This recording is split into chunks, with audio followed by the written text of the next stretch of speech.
আজ একটু মজাদার পাটিসাপটা পিঠা বানানোর চেষ্টা করলাম। প্রথমে 1.5 কাপ পোলার চাল ভালো করে ধুয়ে প্রায় 1 ঘন্টা পানিতে ভিজিয়ে রেখেছি। এরপর ব্লেন্ডারে চালটি ব্লেন্ড করে চালনি দিয়ে ছেঁকে নিয়েছি। তারপর পরিমাণ মতো লবণ ও প্রায় 1.5 কাপ পানি দিয়ে একটি মসৃণ ব্যাটার তৈরি করেছি। চালের গুঁড়া যেন পানির সাথে ভালোভাবে মিশে যায়, তাই কিছুক্ষণ ভালো করে নেড়ে নিয়েছি। এরপর এতে আধা কাপ ময়দা মিশিয়ে নিয়েছি। এতে পিঠা একটু নরম হয়, না হলে শক্ত হয়ে যেতে পারে।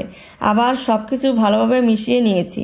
এবার পাটিসাপটা পিঠার ভিতরের পুর বানানোর পালা। একটি কড়াইতে 1 কাপ সুজি হালকা করে ভেজে নিয়েছি। তারপর এতে ঘন দুধ, পরিমাণ মতো লবণ ও ক্যারামেল করা চিনি দিয়ে ধীরে ধীরে নেড়ে একটি ঘন ও সুস্বাদু খিরসা তৈরি করেছি। এরপর সেই পুরানো কড়াইতে চামচের টিস্যু পেপার পেঁচিয়ে একটু তেল ব্রাশ করে নিয়েছি। তারপর 1.5 চামচ পরিমাণ ঘন ব্যাটার দিয়ে পাতলা করে ছড়িয়ে দিলাম।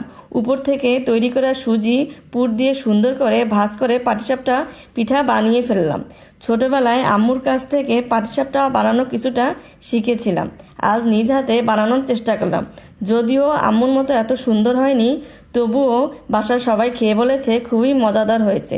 আপনারা চাইলেও এভাবে বানিয়ে দেখতে পারেন। খেতে কিন্তু সত্যি দারুণ।